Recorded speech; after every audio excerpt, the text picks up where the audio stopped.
Download aplikasi Tarbiyah Sunnah di handphone Anda. Tersedia di Google Play dan App Store. Bismillah.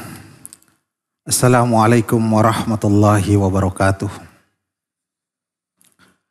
Innal hamdalillah nahmaduhu wa nasta'inuhu wa nastaghfiruh. Wa na'udzu billahi min shururi anfusina wa min sayyiati a'malina. May yahdihillahu fala mudhillalah wa may yudlil fala hadiyalah. Asyhadu an la ilaha illallah wahdahu la syarikalah iqraran bihi wa tauhidan wa asyhadu anna Muhammadan abduhu wa rasuluhu sallallahu alaihi wasallam tasliman mazidan. Ya ayyuhalladzina amanu taqullaha haqqa tuqatih wa la tamutunna illa wa antum muslimun. Fa in asdaqal hadits kitabullah wa khairal hadi hadi Muhammadin sallallahu alaihi wasallam wa syarrul umuri muhdatsatuha fa inna kulla muhdatsatin bid'ah wa kulla bid'atin dhalalah wa kulla dhalalatin finnar. Ini bisa di sini. Kalau dari rangkaian gigi kayak pohang. Nah, saya juga enggak lihatnya biar. Alhamdulillah, puji dan syukur kita panjatkan kepada Allah Subhanahu wa taala yang mana Allah Subhanahu wa taala telah menakdirkan kita kembali bertemu. Pertemuan dengan saya itu adalah setahun sekali di Masjid Al-Ukhwah ini. Kajian saya ini terakhir tanggal 16 September 2022. Ya. Dalam pembahasan peran istri yang salihah atau pasangan yang salih dalam mendidik anak. Ini masih serialnya, walaupun setahun sekali. Kitabnya masih tebal. Dan bila ikhwan dan akhwat sekalian, ibu bapak sekalian lihat di playlist itu satu kitab ya. Ayah kan playlistnya di Tarbiyah Channel. Ya. Jadi pembahasan kita terakhir itu yaitu tentang peran istri yang salihah atau suami yang salih di dalam mendidik anak. Dan itu di dalam kitab Tarbiyatul Aulad fi Dawil Kitab wa Sunnah susunan Abdul Salam bin Abdullah As-Sulaiman. Itu adalah merupakan langkah praktis di dalam mendidik anak. Ya. Langkah praktisnya itu adalah islahun nafsi yang pertama, yaitu memperbaiki diri, mensolihkan diri sebelum mensolihkan anak. Mensolihkan diri sebelum mensolihkan pasangan kita. Yang kedua adalah memilih istri yang salihah atau memilih suami yang salih. Ya. Dan yang ketiga adalah mengucapkan nama Allah ketika berjima. Dan ini adalah pembahasan kita. Di dalam buku fikih Tarbiyatul Aulad adalah tahsinatun litifli qabla maji'ihi, sesuai terjemahnya sesuai apa yang terdapat di dalam poster. Apa? Tadi dikatakan oleh MC. Perlindungan, meminta perlindungan, perlindungan kepada anak sebelum kelahirannya. Jadi setelah mendapatkan pasangan yang salihah, ini adalah bagi seorang laki-laki, ya. Walaupun ini sudah berlalu, apakah sunnah ini dilaksanakan dulu atau tidak? Kalau belum dilaksanakan, mungkin ada kesempatan yang lain, ya. Ada kesempatan yang lain, yang kedua kali, ya. Kalau belum dilaksanakan, setuju? Nah, hajar sampai jika suami takut istri. Dikatakan kata Syekh Mustafa Al-Adawi, wa yusra'u laka wa yusannu wa yustahabu an taqaddama tahsinat li tiflika qabla majihi wa dzalika bittiba'il masnuni an Rasulillah sallallahu alaihi wasallam fi dzalika. Disyariatkan bagimu dan disunahkan untuk memulai perlindungan kepada anakmu itu sebelum kelahirannya, yaitu dengan mengikuti perkara-perkara yang disunahkan dari Rasulullah Sallallahu Alaihi Wasallam dalam hal itu, yaitu disunahkan apabila bertemu yang pertama kalinya dengan wanita yang halal itu, mungkin sebelum halal bertemu didampingi oleh orang tua dan sebagainya. Pertemuan yang pertama, ya, ketika masuk bertemu dengan istri kita, dengan calon dari anak kita, disunahkan untuk memegang ubun-ubunnya bagian kanan dengan tangan kanan dan mendoakannya dengan doa yang warid dari Rasulullah Sallallahu Alaihi Wasallam. Apa doanya? Allahumma inni as'aluka khairaha wa khaira ma jabaltaha alaihi wa a'udzu bika min syarriha wa syarri ma jabaltaha alaihi. Allahumma ya Allah, ini sesungguhnya aku as'aluka, aku meminta kepadamu khairaha, kebaikannya, kebaikan wanita tersebut. Khairaha fi dzatiha, kebaikannya secara zatnya. Ya. Wa khaira ma jabaltaha alaihi, dan kebaikan apa yang engkau telah tetapkan, jibiliyahkan. Dari apa? Jabaltaha alaihi. Apa yang engkau tetapkan pada perempuan tersebut. Alaihi, atasnya. Yaitu apa? Engkau telah ciptakan kepadanya berupa akhlak yang baik dan tabiat yang baik. Tabiat yang bagus. Meminta tabiat yang bagus dan akhlak yang bagus. Ya. Karena ini ada hubungannya juga dengan apa? Dengan pembahasan tahun lalu, yaitu bahwasanya al-irqu dassasun. Bahwasanya keturunan itu dasas. Dasas itu pengaruhnya luar biasa dan tidak terasa berpengaruhnya. Ya. Meminta kepada Allah Subhanahu wa taala tabiat-tabiat yang baik-baiknya saja. Kalau ada DNA dari keturunannya, tabiat yang baik, akhlaknya yang baik aja memintanya. Kemudian dilanjutkan wa a'udzubika, dan aku berlindung kepadamu min syarriha, dari kejahatannya, kejelekannya, keburukan secara zatnya, wa syarri ma jabaltaha alaihi, dan keburukan apa-apa yang engkau tetapkan, jibiliyahkan, menjadi bawaan bagi dia. Ya. Berupa apa? Tabiat yang buruk berlindung dan akhlak yang buruk. Ya, itu. Ini yang pertama. Kemudian setelah itu, ya, setelah itu apa yang dilakukan? Yaitu salat 2 rakaat. Ya, salat 2 rakaat. Setelah itu apa yang dilakukan? Malam pertama, ya.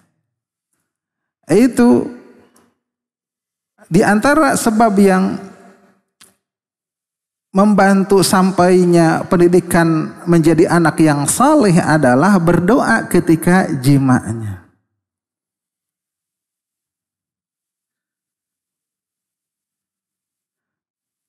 Berdasarkan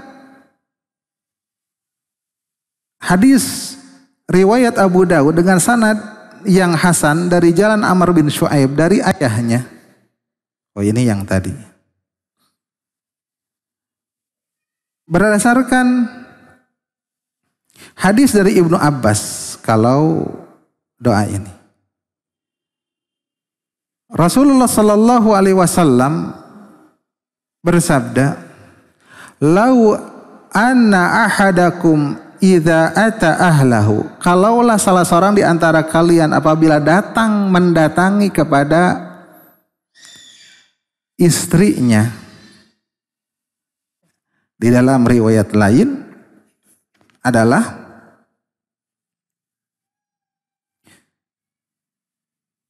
idza arada an ya'ti ahlahu, apabila arada menginginkan untuk mendatangi istrinya. Ini sebagai tafsir dari hadis idza ata ahlahu, apabila datang. Kalau orang-orang yang pernah belajar bahasa Arab, ata itu telah datang. Doa ini apakah dibaca setelah berhubungan atau selagi berhubungan dan sebagainya. Tapi di sini ditafsirkan idza arada an ya'tiya ahlahu, apabila ingin bermaksud untuk mendatangi istrinya. Maka disunahkan untuk mengucapkan bismillah. Allahumma janibna syaitana. Bismillah, dengan nama Allah. Allahumma ya Allah janibna, jauhkanlah kami asyaitana, dari setan. Wa jannibi syaitana ma razaqtana, dan jauhkanlah setan dari apa-apa yang telah Engkau rizkikan kepada kami. Ya.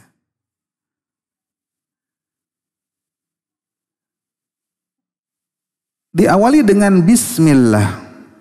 Bismillah di sini maknanya adalah isti'anah, yaitu meminta bantuan, meminta pertolongan kepada Allah Subhanahu wa taala. Ya. Yang kedua, bismillah di sini juga bermakna al-isti'adzah, meminta perlindungan. Jadi bismillah, dengan nama Allah aku berlindung, ya. Aku berlindung kepadamu. Ya, beristi'adzah. Supaya menjauhkan kami dari setan.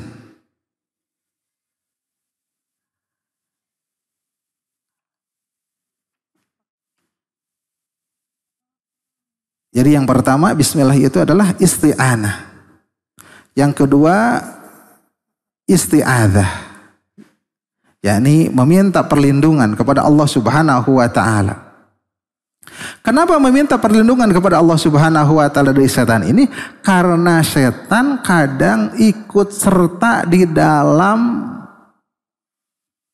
bersenang-senang kita dengan istri kita, atau bercumbu ya seseorang dengan pasangannya. Ya. Sebagaimana setan itu juga suka ikut-ikutan di dalam makan, ketika seseorang itu makan. Bagi orang yang tidak membaca bismillah, setan ikut makan di sana.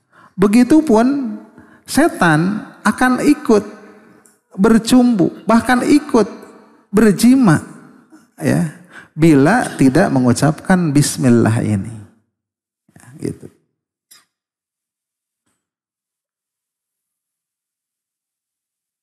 Juga manfaat bismillah bahwasanya menjadikan penutup sater antara setan, jin dengan kita, aurat kita dan pasangan kita. Dengan bismillah ini. Kan tidak mau aurat kita dan pasangan kita dilihat, ditonton oleh jin. Ya. Maka dengan diucapkan bismillah. Juga manfaatnya apalagi? Bila berhasil dari jima tersebut menjadi membuahi seorang anak, maka anak tersebut tidak dikuasai oleh setan. Ya. Tidak dikuasai oleh setan. Ini manfaat doa tersebut. Ya, faidah dari doa tersebut. Maka Rasulullah Shallallahu Alaihi Wasallam mengajarkan zikir ini, ya doa ini, mengajarkan. Allahumma janibna, jauhkanlah kami dari setan. Janibna atau janibni juga ada. Kata janibna adalah ba'idna, jauhkanlah kami. Ba'idhu minha, jauhkanlah dia dari kami, setan ini. Kata janib itu menjauh. Seperti dalam hadis Rasulullah Sallallahu Alaihi Wasallam, izdadibu sab'al mubiqat, jauhilah 7 perkara yang membinasakan. Ini supaya jauh, ya. Supaya jauh dan tidak, sekali lagi, tidak ikut serta musyarakah dalam persetubuhan tersebut dan tidak melihat aurat kepada kita. Wajannibi syaitan ma razaqtana, dan jauhkanlah setan dari apa-apa yang telah engkau beri rizki kepada kami. Berkaitan dengan hubungan suami istri, apa yang terpikir oleh kita tentang kalimat istilah rizki ini? Jauhkanlah setan dari apa-apa kepada apa-apa yang telah engkau beri rizki kepada kami, anugerahkan kepada kami. Apa? Anak, ya, anak. Itu betul. Ada lagi? Karena tujuan berjima adalah maksudnya melahirkan anak, ya. Yang kedua ada, jadi kehamilan, ya, kehamilan, melahirkan anak. Yang kedua apa?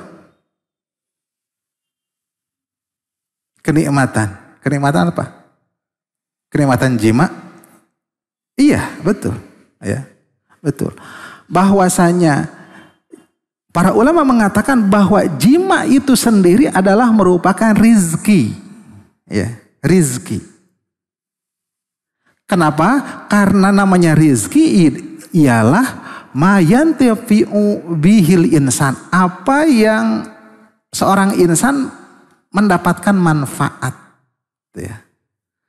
Apa saja yang bermanfaat bagi seorang insan, maka itu adalah rizki. Makan, makanan dimakan, rizki, rizki. Kesehatan dimanfaatkan, rizki.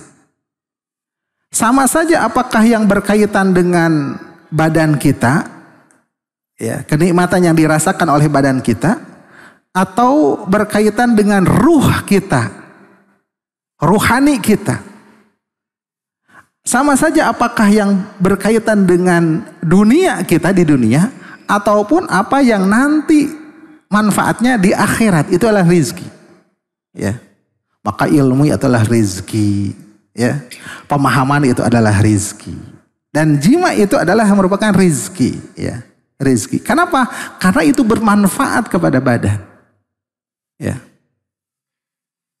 Di antara 3 manfaat dikatakan oleh Ibnu Qayyim tentang berzima, bahwasanya jima itu menjadikan seseorang itu sehat dikarenakan mengeluarkan cairan yang itu berbahaya bila didiamkan di dalam tubuh seorang laki-laki, gitu. Di antara 3, saya lupa 1, 2. Dan ilmu kedokteran mengatakan, ya, ada 10 penyakit yang akan sembuh dengan jima, gitu. Kan ini manfaat, ya, manfaat. Maka para ibu nih, mungkin yang ogah-ogahan, ya, ketika suami itu sebenarnya bukan semata-mata mau berjima, ya ada iya, tapi mungkin dalam rangka menterapi 10 penyakit tersebut, ya, menterapi 10 penyakit. Daripada datang ke terapis membayar, ya mending melakukan itu. Tentang 10 penyakit yang bisa sembuh dengan jima, silahkan googling sendiri ya. Ya, silahkan googling sendiri. Karena materinya bukan itu. Ya. Jadi ini adalah suatu rizki. Anak kehamilan adalah rizki, jima itu sendiri adalah rizki. Satu lagi apa? Pahala. Kemudian satu lagi apa? Istri. Istri rizki bukan? Kok lupa bapak-bapak terhadap istri? Ma razaqtana yang engkau berikan kepada rizkikan terhadap kami adalah istri ini yang di hadapan kita ini adalah rizki dari Allah Subhanahu wa ta'ala. Lupa dengan istri. Ini minimalnya 3 ya. Minimalnya 3. Menjauhkan setan dari apa-apa yang kau telah rizkikan terhadap kami.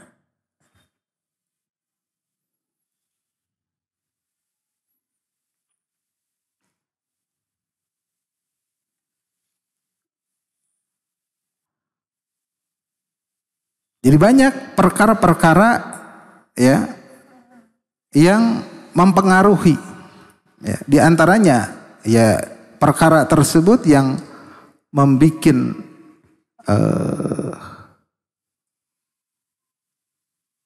anak kita menjadi terganggu adalah yang utamanya adalah setan. Wajadni bi syaitan ma rajaktana. Summa qaddara bainahuma, kemudian ditakdirkan antara keduanya fi dzalika, dalam hal itu. Ya, dari hubungan suami tersebut, au qudiya waladun, atau ditakdirkan ada anak, lahir anak, lam yadurruhu syaitanun abada. Syaitan tidak akan memadaratkannya abadan, selama-lamanya. Ini faidah ya. Faidah dari doa apa? Doa berjima. Kapan diucapkannya? Selagi mau berjima, ya, selagi mau berjima. Ya. Siapa yang mengucapkannya? Siapa yang mengucapkannya? Sebagian ulama dari lafaz janibna, jauhkanlah kami. Kami itu siapa? Suami dan istri. Ya, sebagian ada. Jadi dua-duanya baca. Namun yang lebih kuat adalah sebagaimana apa yang dikatakan oleh Al-Imam Bukhari. Al-Imam Bukhari membuat bab, judul masalah ini adalah bab apa yang diucapkan seorang laki-laki apabila mendatangi istrinya. Siapa yang mengucapkannya kata Imam Bukhari? Suami. Istrinya apa perannya? Mengingatkan, baca heula, ya, baca dulu. Nah, seperti itu. Karena kadang seorang suami lupa, ya, karena hasrat ya, dan sebagainya. Lam yadurruhu syaitanun abada. Syaitan tidak akan memadaratkan selama-lamanya. Para ulama berbeda pendapat di dalam menentukan darar di sini, madarat di sini. Yang pertama, annahu la yusallitu alaihi syaitan. Bahwasanya setan itu tidak akan menguasai kepada anak tersebut. Kenapa? Min ajli barokati tasmiyah. Dikarenakan barokah tasmiyah itu karena memulai dengan bismillah. Ya. Tidak dikuasai. Anak itu tidak kesetanan. Gitu ya. Kalau nakal enggak nakal-nakal banget lah. Nakal biasa aja. Ya. Sehingga orang mengatakan jika setan eta mah kan seperti itu. Saking nakalnya. Ya itu mungkin yang apa? Yang dikuasai oleh setan. Mungkin ayah ibunya ketika jimanya tidak membaca mungkin. Jadi budak nak seperti itu. Yang kedua, annahu la yusri'uhu syaitan. Bahwasanya setan itu tidak menjadikan nyurup ke dia. Kesurupan. Ya, kesurupan. Jadi kadang bayi, ya bayi itu bukan kesurupan ya. Kadang bayi tengah malam itu dia nangis sejadi-jadinya, yang tangisan itu bukan biasa. Kemudian nangisnya itu tidak keluar air mata, kemudian berupaya ibunya netain dia, tetap nangis. kemudian berupaya dibuka bajunya, diganti bajunya, tetap aja nangis. Dari mana itu gangguannya? Dari setan. Yang ketiga, anna syaitana la yaduruhu fi badanihi, bahwasanya setan itu tidak akan memadaratkan kepada badannya. Ada penyakit-penyakit yang itu datang dari setan. Sakit kepala dari setan, sakit perut dari setan, sakit kakinya dari setan. Ya. Yang sakitnya berbeda dengan kebiasaan. Walaupun sakit kepala kan berbeda-beda. Ya. Ada memang sakit kepala karena darah tidak mengalir. Ada juga karena apa? Karena tunjangan tidak mengalir, gaji tidak mengalir, kan juga sama sakit. Ada juga apa? Setan. Ya. Ya, membuat pusing, ya, membuat pusing, sakit, ya.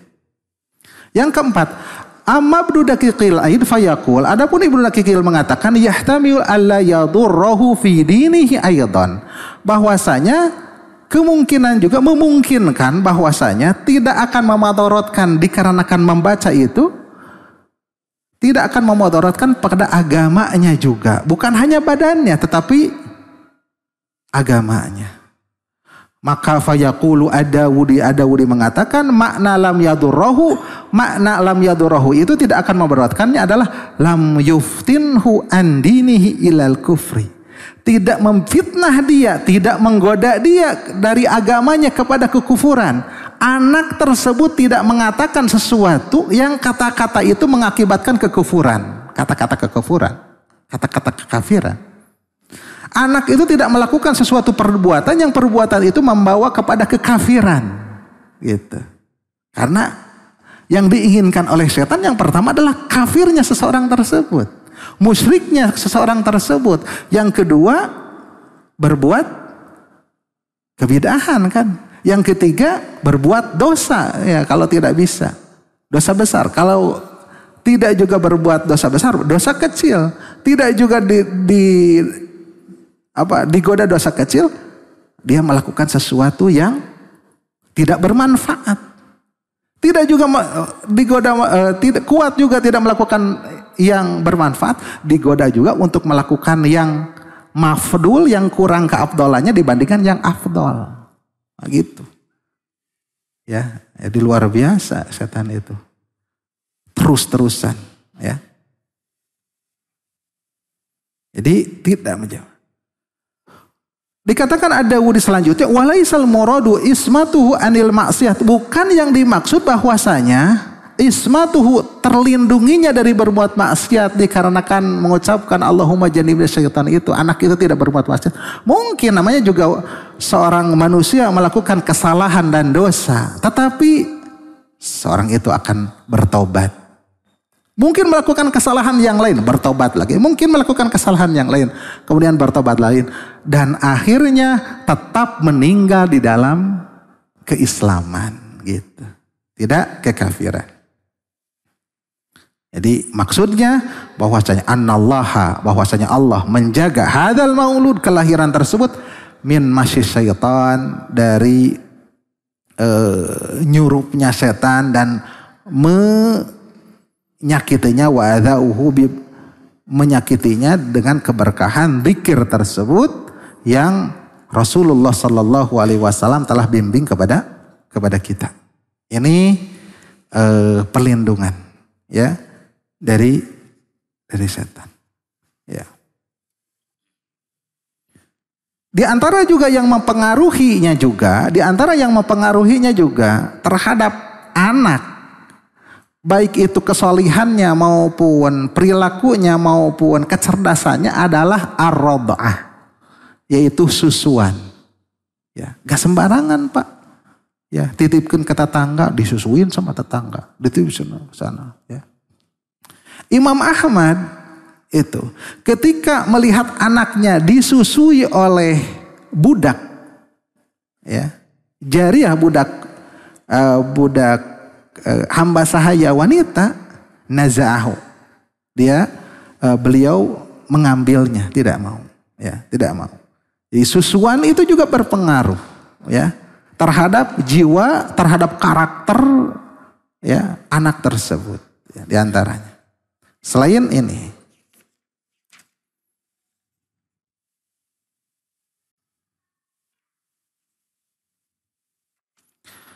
kemudian selanjutnya setelah apa? Setelah berdoa tersebut, kemudian berjima, kemudian ditakdirkanlah hamil. Maka apa perkara-perkara apa yang harus dilaksanakan ketika hamil? Yaitu banyak ayah dan ibunya banyak membacakan Al-Quran, banyak berzikir kepadanya, kepada anak tersebut. Biasakan. Banyak melakukan amal soleh, banyak melakukan ibadah dari ibunya dan ayahnya. Juga dari perkara-perkara yang juga menghindari perkara-perkara yang memadorotkan kepada fisik dari anak tersebut. Kalau tadi fikir, baca Al-Quran, ya, banyak dengar murotal, baca Al-Quran, dengar atau membaca langsung, itu berpengaruh kepada kejiwaannya. Juga menghalangi dari perkara-perkara yang memadorotkan kepada badannya. Yang pertama, ya, atau menjadi buruk kepada janin tersebut. Yang pertama adalah penyinaran, radiologi, atau sinar-sinar apa saja yang teknologi penyinaran itu jangan dipakaikan atau jangan digunakan kepada wanita yang sedang hamil, karena berpengaruh kepada janinnya. Seperti kalau terapi pijat itu ya, ada sinar juga kan? Sinar apa itu? Alat itu yang menyinari kepada otot itu supaya lemas ototnya. Itu tidak. Yang kedua, al-a'mal asyaqah, yaitu pekerjaan-pekerjaan yang berat, ya, pekerjaan-pekerjaan yang berat. Ya. Diusahakan istri kita tidak melakukan pekerjaan yang berat, dikurangi ketika hamil. Yang biasanya nyuci setumpukan, maka ketika hamil dibantuin, ya, dibantuin atau udah stop hamil, tidak ada nyuci, urusan nyuci sama abi, nah, ya. Ngangkat galon gas 3 kilogram isinya tabungnya mah berapa kilo? 12 kilo kan, seperti itu ya. Menaruhkan kenteng, jangan, yang hamil ya, kerja berat, bahkan wanita tertentu yang lemah kandungannya itu memindahkan air, menciduk air dari bak ke ember, berapa kali cedukan, ya, memindahkan, itu terjadi keguguran, ya, wanita tertentu yang lemah. Ya. Yang ketiga, at-tadkhin minal awiz zawj, merokok, ya, dari ibunya atau suaminya. Ada wanita yang merokok, ya, atau suaminya merokok di hadapan dia, karena nanti akan bersama-sama dengan istrinya. Kemudian perkara-perkara hal-hal yang memabukkan, ya, minuman memabukkan, obat-obatan yang memabukkan, itu menjadikan anak menjadi ketagihan. Kenapa? Karena janin mengambil nutrisi dari ibunya, ya. Sama si janin juga mabuk gitu. Ini dari perkara dunia, ya, kesehatan yang harus dihindarkan. Ini ketika hamil. Lalu bagaimana yang harus dilakukan ketika melahirkan?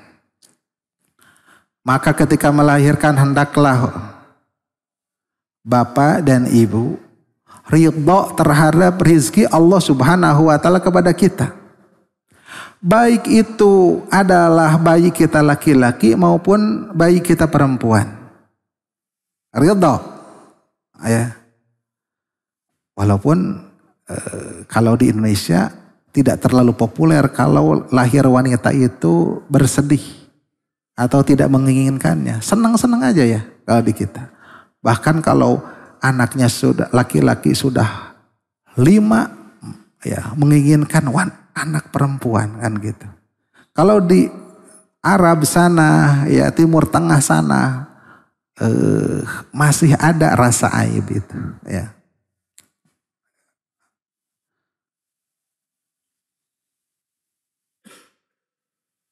Allah Subhanahu wa taala berfirman, ya.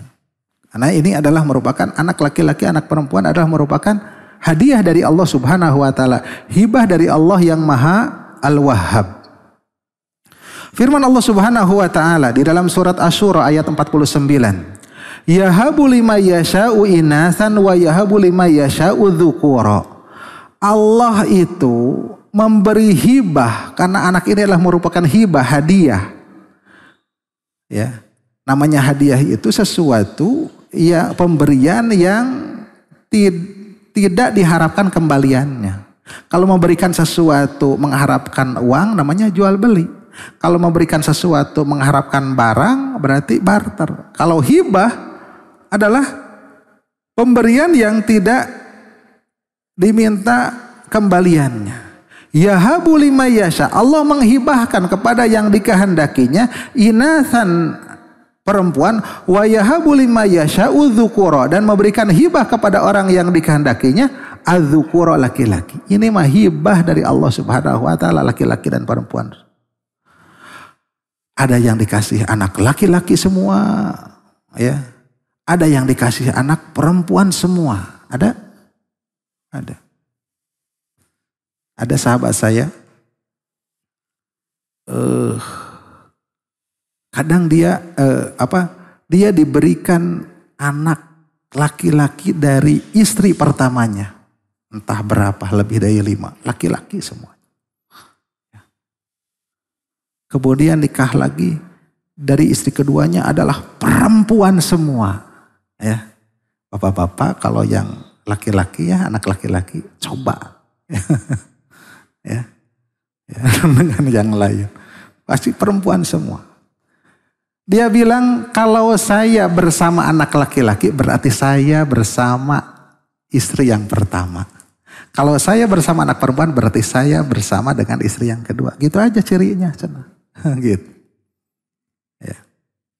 Jadi ini hibah dari Allah laki-laki, hibah dari Allah perempuan. Selanjutnya, au yuzawijuhum dzukranan wa inasa, atau memasangkannya laki-laki dan perempuan. Nah, ini kebanyakan dari kita. Punya anak laki-laki, punya perempuan. Anak laki-laki 2, perempuan 2. Ini dipasangkan. Ini hibah dari Allah Subhanahu wa taala. Wa yaj'alu may yasha'u aqima, dan dia juga Allah menjadikan orang yang dikehendakinya aqiman, ada yang tidak mempunyai anak teh. Mandul, aqiman mandul, tidak mempunyai anak. Ya, ini kehendak Allah Subhanahu wa taala. Innahu alimun qadir. Dan sesungguhnya Allah Maha mengetahui tentang hal ini. Qadir dan Maha bijaksana dan Maha kuasa. Ya. Jadi tentang laki-laki dan anak perempuan jangan jadi masalah, ya. Karena kita tidak tahu yang mana, ya. Tidak mesti bahwasanya laki-laki itu baik, anak laki-laki itu baik. Perempuan itu nanti juga dididik, disekolahkan, nggak sebanyak biaya gitu, dinikahkan, diambil sama suaminya, rugi misalkan ya. Nggak tahu. Allah Subhanahu wa taala berfirman dalam surat An-Nisa ayat 11, abaukum wa abnaukum, ayah-ayah kalian dan anak-anak kalian, la tadruna, kalian tidak tahu, ayyuhum aqrabu lakum naf'a. Siapa di antara mereka yang lebih dekat pada kalian manfaatnya? Ya. Kadang anak perempuan yang lebih berbakti kepada ayahnya, ibunya, ya. Anak laki-laki dikuasai oleh istrinya, kan seperti itu. Macam nggak tahu. Dalam surat Al-Baqarah ayat 216, wa asa an takrahu syai'an wa huwa khairul lakum.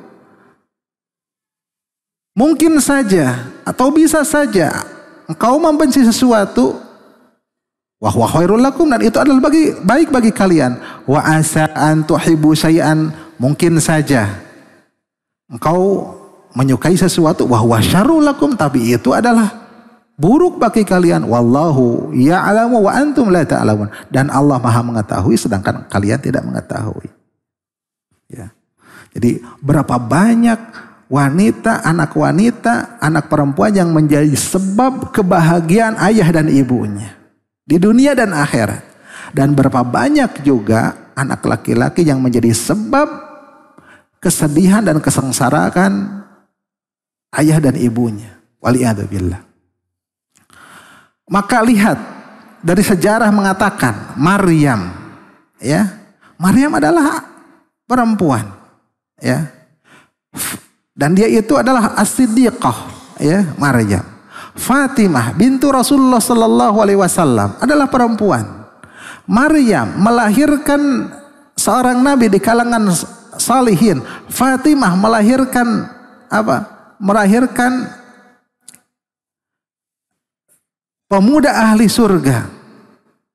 Maryam Fatimah. Apakah bisa sebanding antara Maryam dengan Fatimah yang itu perempuan dibandingkan dengan anak laki-laki Nuh? Anak laki-laki, tapi anak laki-laki Nuh kan tidak sebanding seperti itu.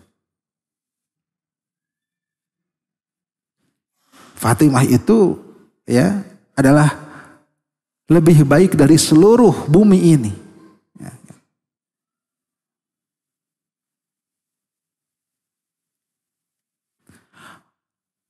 Kisah Nabi Khidir dan Nabi Musa. Kan ada anak laki-laki yang dibunuh oleh Khidir. Ya kan gitu ya. Kenapa? Dikatakan oleh Khidir yang diterangkan di dalam Al-Kahfi ayat 80, wa ammal gulamu, adapun anak laki-laki yang dibunuh itu fakana abawahu mu'minaini, maka kedua orang tuanya itu mukmin, fa khoshina an yurhikahuma, maka kami khawatir akan membawa keburukan kepada keduanya, tughyana wa kufra, kesesatan dan kekufuran. Jadi ya, takut membahayakan kepada kedua orang tuanya, maka dibunuh. Nantinya kufur, nantinya memadorotkan kepada orang tuanya. Ya. Kemudian ada keutamaan di dalam mendidik anak perempuan dan berbuat baik terhadap perempuan yang pahalanya besar sekali. Diriwayatkan oleh Imam Abu Hurairah dan Muslim dari hadis Aisyah. Ja'atni imra'atun wa ma'aha ibnatani laha. Kata Aisyah, ibunda kita Aisyah, datang seorang perempuan bersamanya dua anak perempuan. Fa'asalatni falam tajid indi syai'an ghaira tamratin wahidatin. Maka dia meminta kepadaku, namun aku tidak mendapatkan untuknya itu. Dia tidak mendapatkan dariku itu sesuatu kecuali satu butir kurma saja. Dan ini adalah menunjukkan bahwasanya kesederhanaan rumah tangga Nabi Sallallahu Alaihi Wasallam. Fa'ataituha iyyahu, maka aku memberikan si kurma, satu butir kurma itu kepada ibu tadi yang mempunyai dua anak perempuan. Fa'ahadatha faqasamtaha baina ibnataiha, maka mengambil kemudian membelahnya jadi dua, kemudian membagikannya kepada dua anak perempuan tersebut. Walam ta'kul minha syai'an, dan ibunya tidak makan sedikit pun. Nah, ini seorang ibu luar biasa. Ya. Seorang ibu mah begitu. Ingin anaknya makan, keun ibu mah gitu. Kalian makan ikan, ibu mah makan sisa-sisa ikan. Ya. Favorit seorang ibu adalah kepala ikan bekas anak-anaknya. Summa qomat, kemudian dia berdiri, wa kharajat lantas keluar, wa ibnataha dengan kedua anaknya. Ya, pulanglah. Fadakhala alayya nabiyyu, maka Nabi kemudian lantas datang kepadaku, kata Aisyah. Fahaddastuhu, maka aku ceritakan yang tadi, hadisah, ceritanya tadi. Faqala nabiyyu, maka Nabi sallallahu alaihi wasallam mengatakan, mani betulia, barang siapa yang diuji minal banati, dari anak-anak perempuan dengan sesuatu, bisain dengan sesuatu, yaitu harus mendidiknya, harus apa? Harus memberi makannya, menyekolahkannya dan sebagainya. Fa ahsana ilaihinna, maka dia berbuat ihsan, berbuat baik kepada mereka anak-anak perempuan, kunna lahu sitran minan nar, maka anak-anak perempuan baginya itu menjadi penghalang dari api neraka, kan gitu. Ya, didiklah anak perempuan tersebut. Riwayat Muslim juga yang mirip dari hadis Aisyah. Ja'atni miskinatun, datang seorang wanita yang miskin, tahmilu ibnataini laha, membawa dua anak perempuan lagi. Fa'at amtuha salasa tamarat, maka aku memberikannya dikali yang lain ada 3 kurma. Fa'atat kulla wahidatin minhuma tamratan, maka dia memberikan ke masing-masing dari anak tersebut satu-satu. Ya, tinggal satu. Farofa'at fiha tamratan litakulaha, lantas satu ini mau dimakannya karena kedekia dah. Ya, Pastat amat ha ibnatha, lantas si dua anak itu minta lagi karena hiji, ini mau dimakan satu, kan 3. Fasyaqqat tamrata allati kana turidu an ta'kulaha, lantas dibukalah, dibelahlah lagi yang mau dimakan ku ibu nate, dibelahlah, maka dibagi kepada keduanya. Fa'ajabani sya'nuha, maka hal itu menakjubkanku, kata Aisyah.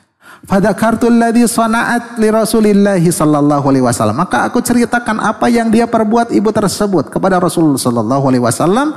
Faqala, maka kata Rasul, innallaha qad aujaba laha bihal jannah, sungguhnya Allah telah menetapkan bagi ibu tersebut dengan perkara tersebut al jannata, surga. Au a'taqaha biha minan nar, atau memerdekakan dengan sebab itu, membebaskan maksudnya dari api neraka dengan sebab itu, berbuat ihsan. Ya. Di dalam Sahih Muslim juga dari hadis Anas bin Malik radhiyallahu anhu, qala Rasulullah sallallahu alaihi wasallam, man ala, siapa yang mengurus, ya, siapa yang mengurus jariyataini, 2 anak perempuan, hatta tablugha, sehingga dia itu dua-duanya balik, jaa yaumal qiyamati, akan datang pada hari kiamat, ana wa huwa, aku dan dia, wa dhamma asabi'ahu, dan merapatkan apa? Jari jamarin Nabi sallallahu alaihi wasallam bersama, gitu ya. Jari jamarin. Ya. Dan anak perempuan itu, ya, kadang membuahkan, menghasilkan dengan kelahiran anak perempuan itu menjadi tawadu seseorang itu. Dan kadang anak laki-laki membuahkan sifat sombong kepada kedua orang tuanya. Nah, ini keutamaan anak perempuan.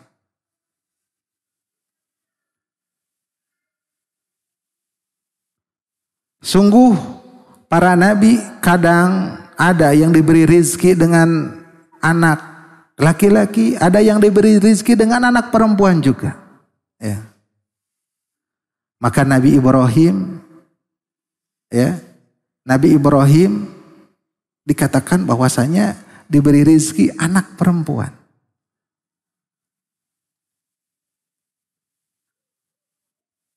Afwan.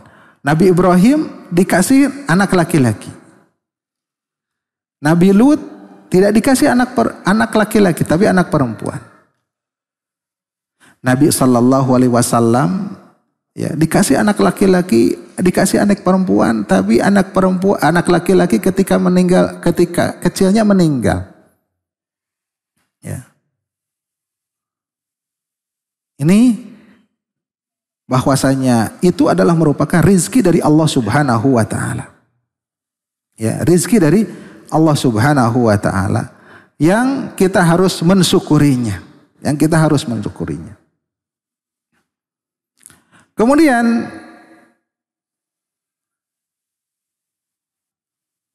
hadis riwayat Bukhari dan Muslim dari hadis Abu Hurairah, ya, bahwasanya Rasulullah Shallallahu Alaihi Wasallam mengatakan, lam yatakallam fil mahdi illa salasah. Tidak ada bayi yang ada di buayan yang berbicara kecuali 3 kali. Maka disebutkanlah hadis. Sebutkanlah hadis. Di dalam hadis tersebut dikatakan wa baina sabiyun yarda'u min ummihi. Ada bayi yang sedang menetek kepada ibunya. Ya. Famara rajulun raqibun ala dabatin farihatin wa syaratin hasanatin. Maka datanglah seseorang laki-laki yang menunggangi kuda, ya, atau unta yang gagah berani dan berpenampilan baik dan dengan badan yang tegap dan wajah yang ganteng. Maka melihat itu, ibunya mengatakan, Allahumma ij'al ibni misla dzalik. Ya Allah, jadikanlah anakku ini yang lagi ditetain itu seperti orang itu, ya, gagah ganteng, wah, bawa di atas kudanya. Fataraka sadya wa aqbala ilaihi fanadhara ilaihi. Maka si bayi ini melepaskan putingnya, melepaskan dari apa? Selagi netek, melepaskannya. Kemudian si bayi tersebut melihat kepada orang tersebut. Faqala, maka si bayi ini mengatakan, Allahumma la taj'alni mithlahu. Ya Allah, janganlah engkau jadikan aku seperti dia. Dia berkata, ini keajaiban. Ya, keajaiban. Dia berkata. Ya, kemudian kembali lagi menetek. Ya. Kemudian setelah itu, ya,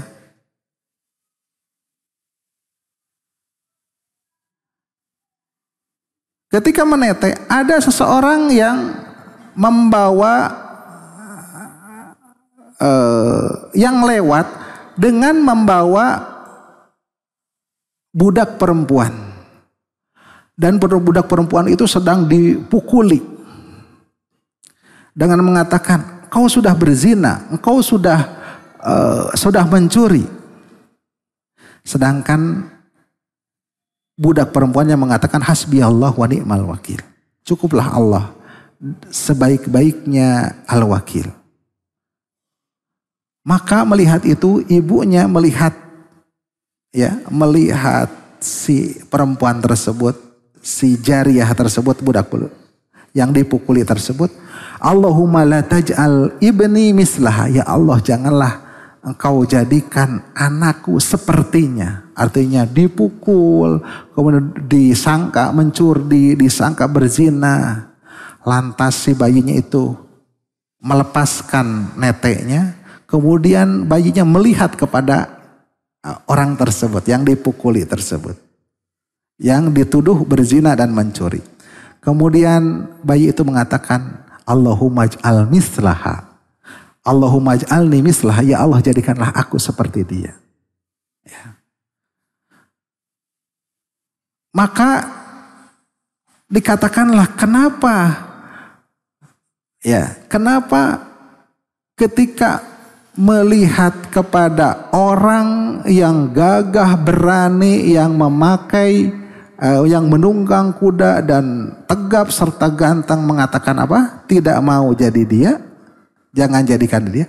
Tetapi ketika melihat budak wanita yang dipukuli, yang disiksa dan dituduh berzina dan mencuri, malah jadikanlah jadi dia. Maka dikatakan bahwasanya orang tersebut yang pertama ya, orang tersebut sebenarnya adalah orang yang buruk. Sedangkan orang yang kedua sebenarnya adalah orang yang baik. Artinya pada dasarnya yang kedua ini adalah tidak berzina, tidak mencuri. Ya, seperti itu. Jadi kita tidak bisa melihat dari apa? Dari apa yang nampak dinilai, ya, dinilai hanya dalam pandangan kita. Kita memang menghukumi yang zahir, tapi hakikatnya, ya, adalah Allah Subhanahu wa taala yang mengetahuinya. Maka oleh sebab itu ini menjadi keharusan kita untuk bersyukur kepada Allah Subhanahu wa taala. Tatkala diberi rezeki anak perempuan maupun anak laki-laki, atau anak kita kekurangan sesuatu, atau anak kita kekurangan dari hal yang lainnya, kemudian tidak membanding-bandingkannya kepada yang lainnya. Apabila melihat kepada orang yang lebih daripada kita, anaknya lebih pintar-pintar, anaknya lebih kararasep, galis dan sebagainya, maka tidak boleh melihat kepada yang lebih atas daripada kita. Maka kata Rasulullah SAW, unduru ilaman asfala minkum, lihatlah kepada yang lebih bawah daripada kita. Di sana ada orang yang tidak dikaruniai anak, di sana ada orang yang dikaruniai anak tapi cacat dan sebagainya. Ini fahuwa ajdaru alla tazdaru nikmatallahi alaikum. Maka itu lebih akan tidak menyia-nyiakan, tidak menganggap remeh nikmat Allah Subhanahu wa taala. Jemaah sekalian yang dimuliakan oleh Allah Subhanahu wa taala. Bahkan kita tahu bahwasanya Nabi Sulaiman yang mulia dengan berbagai kekuatannya, dengan berbagai hartanya, dengan berbagai segala kekuasaannya, ya, beliau dikaruniai anak yang setengah manusia. Apakah bentuknya setengah atau nisful insan dikatakan? Sulaiman bin Daud mengatakan, la atufanna lailata ala tis'ina mura'atan. Aku akan menggilir malam ini tis'ina mura'atan, 90 perempuan. 90 perempuan dalam satu malam. Aku akan menggilirnya. Ya. Kulun ta'ti bi farisin yuqatilu fi sabilillah. Semuanya akan melahirkan pejuang-pejuang, tentara-tentara dengan membawa tentara berkuda yang akan berperang di jalan Allah. Maka sahabatnya mengatakan, "Qul," katakanlah insya Allah. Katakanlah insya Allah. Falam yakul insya Allah. Dia tidak mengucapkan insya Allah. Kemudian menggilirlah malam itu, ya, seluruhnya 90 wanita, dan satu pun tidak ada yang hamil kecuali satu perempuan saja. Fajaat bisikki rojulin, dan ternyata ya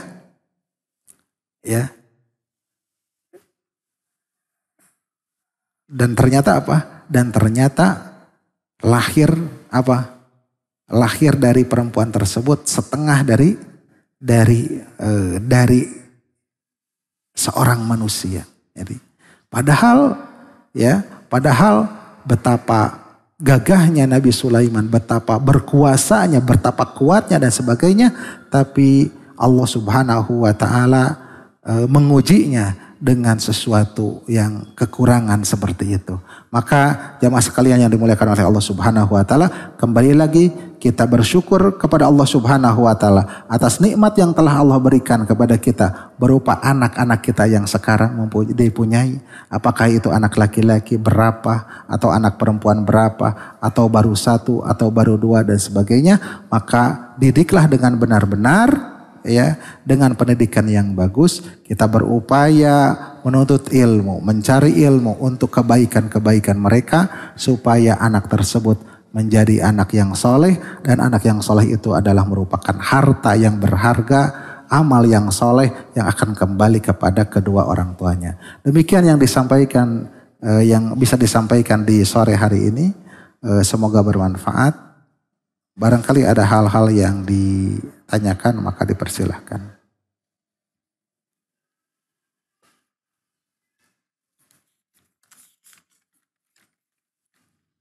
Bismillah, assalamualaikum warahmatullahi wabarakatuh. Semoga Ustadz dan para jamaah yang berada di Masjid Al-Huwa selalu dalam lindungan Allah Subhanahu wa taala. Amin. Afwan, Ustadz mau menanyakan sunah-sunah ketika sudah lahir anak. Ya.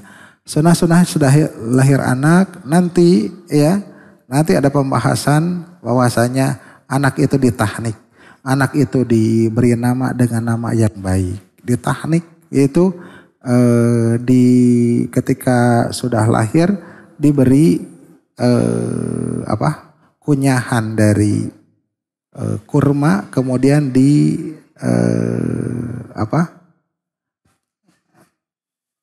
dioleskan ke langit-langit dari langit-langit rahang dari bayi tersebut.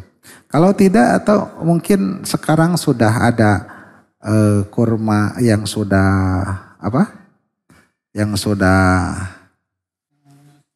bukan jus, sari kurma itu bisa ya, lebih lembut.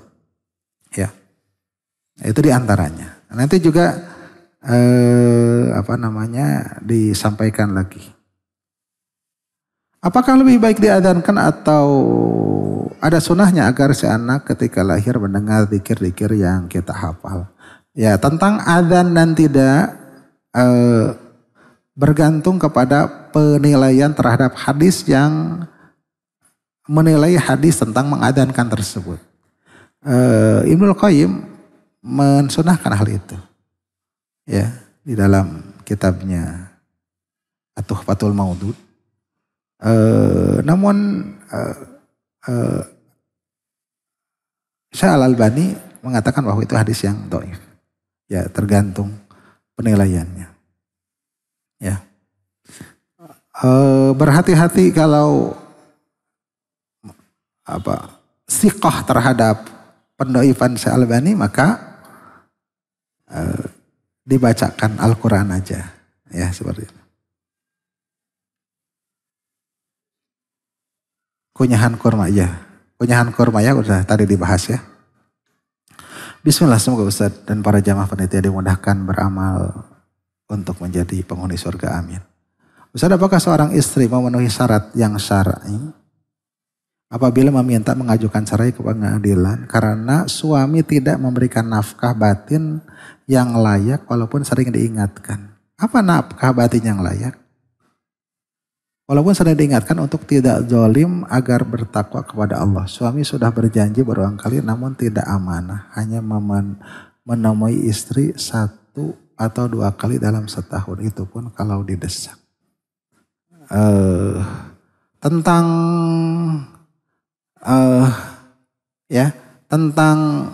memberikan nafkah batin, ya memang para ulama berbeda pendapat. Memang diantaranya adalah kekuatan wanita itu, ya, 4 bulan kalau tidak salah, ya 4 bulan berdasarkan asar, ya 4 bulan. Bila tidak memenuhi selama 4 bulan, berarti dia tidak memenuhi nafkah batinnya. Ya, seperti itu.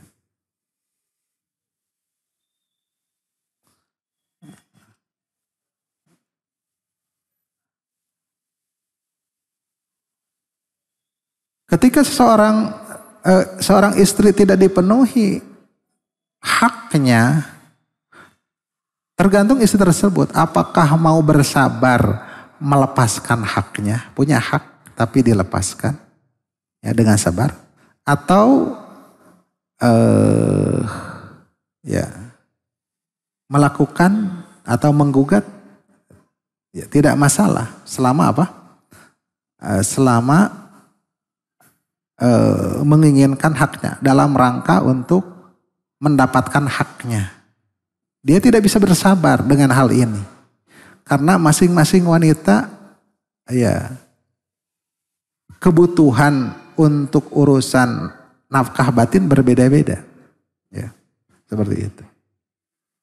Ada yang silahkan setahun juga nggak masalah. Yang penting mah transfer apa gitu ya, misalkan. Ya. Pernikahan sudah 3 tahun, keduanya belum dikaruniai anak. Sedangkan istri ingin ikhtiar, sebaiknya tidak pasrah kepada takdir. Ya, seperti itu. Ya, wanita boleh memperjuangkan haknya, karena itu adalah haknya. Boleh juga bersabar. Ya, boleh juga bersabar. Dan itu adalah bergantung kemadaratan yang timbul atau kemadaratan yang akan timbul dari menahan keinginan dari nafkah nafkah batin tersebut. Wallahu taala a'lam. Cekap.